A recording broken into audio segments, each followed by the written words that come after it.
So, what's up, guys? I'm Cameron Teleau. I'm from Boston, Massachusetts, and I am a visual artist and graphic designer.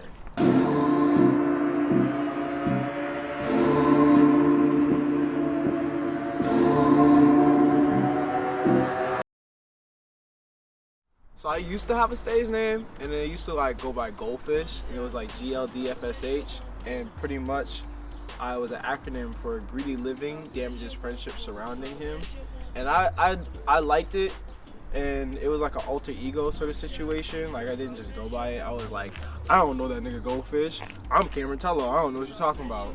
But then I just started to realize how much I really just want to go by my own name, and I started going like a self-awareness journey with like my visual art, and that's like pretty much what I'm promoting is like awareness of self and like lessons that you've learned over time. So these are my lessons put onto pieces, and so I started going by Cameron Teleau instead of Goldfish. But I love you, Goldfish. You that nigga, bro, for real.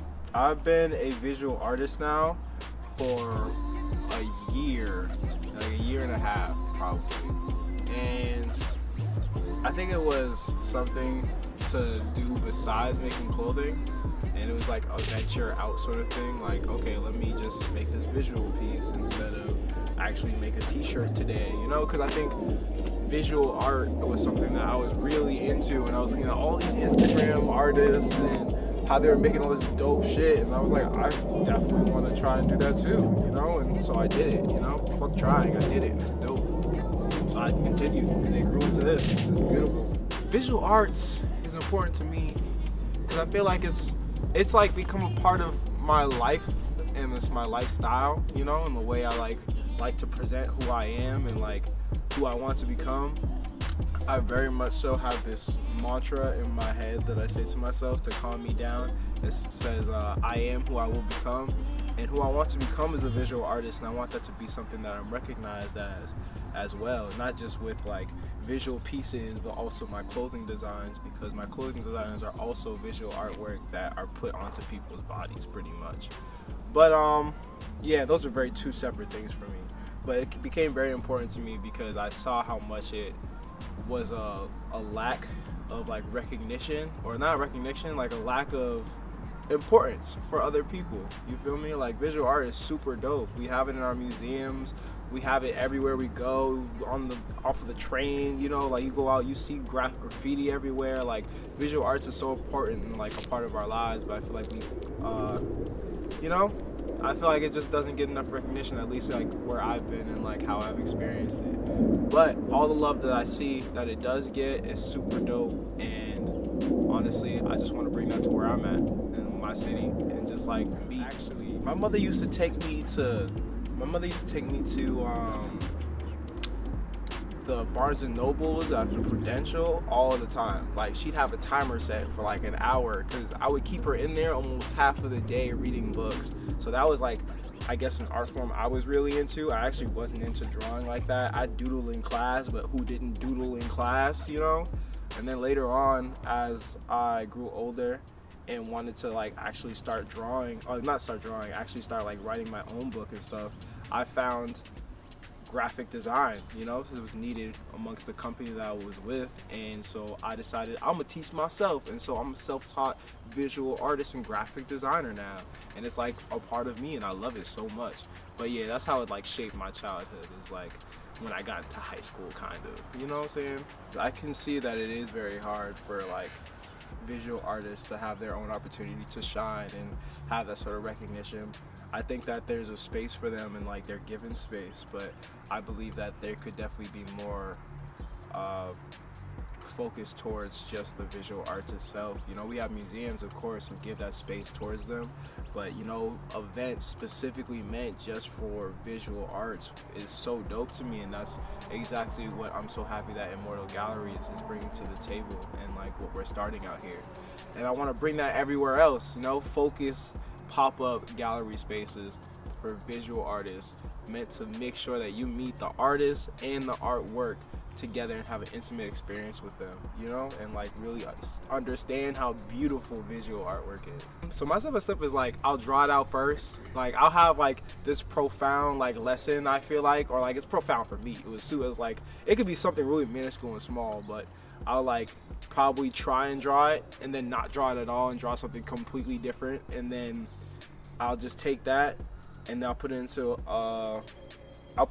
Adobe Illustrator, and I'll trace over it, put the coloring into it and the shading and all of that good jazz, and then actually start to find meaning within it, you know, as I'm creating it. And that's like my process and how it like becomes the artwork that it is.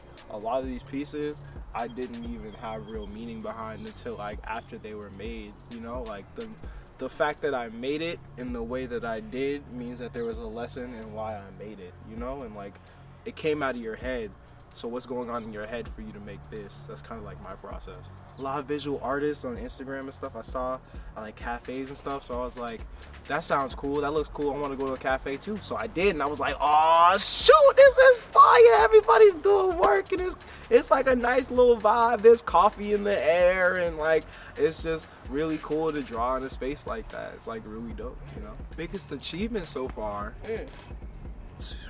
What is my biggest achievement so far? I got to work with raw artists. That was a really big achievement for me, but I guess it's a big achievement for me because everybody else saw it as a huge achievement. For me, like, it was just a part of the process, and like I know who I am going to become, and it's something even greater than what I have done so far and what I'm going to do, you know? So biggest achievement for me hasn't specifically happened, but that was a really great moment to have like my family come to this event and see my work and have all my friends tell me like, oh, this is so dope, this is so great, this is amazing, I can't believe you're doing this right now. And I'm like, I can believe it because I'm believing in a better, bigger future, dog. 10 years as a visual artist, big dreams, big goals, man. I want to be at least working on building a museum somewhere either in Boston or wherever. But I want to make a very modern art museum and have it very, very up to date with the times of like visual artists on the internet, you know, that I see, and have their work there, and maybe even push farther and make it more like a virtual experience as well, you know. Yeah, like AR stuff in there too would be kind of cool. Yeah, man. But I definitely want to be working on getting like a board together to get that museum started and, you know, putting the process in. But for now, I'm doing the galleries and exhibit stuff. So yeah, let's see where this goes. Your artwork has value because you made it, and don't think so hard about it. You can make anything. It can be the most simplest of a flower to the most abstract of shapes. But the fact that it came out of your head and you made it is really dope. And somebody told me, it was Mr. Williams, Mr. Pena Williams, a long time ago, that if it was so easy, why hasn't it been done? You feel me? What you made, honestly, why hasn't anyone else made it? You did that. That's fire. And if somebody has, they didn't do it like you. You feel me? You made it. That's fire. So yeah, that's the advice I have. Your work has value, cuz.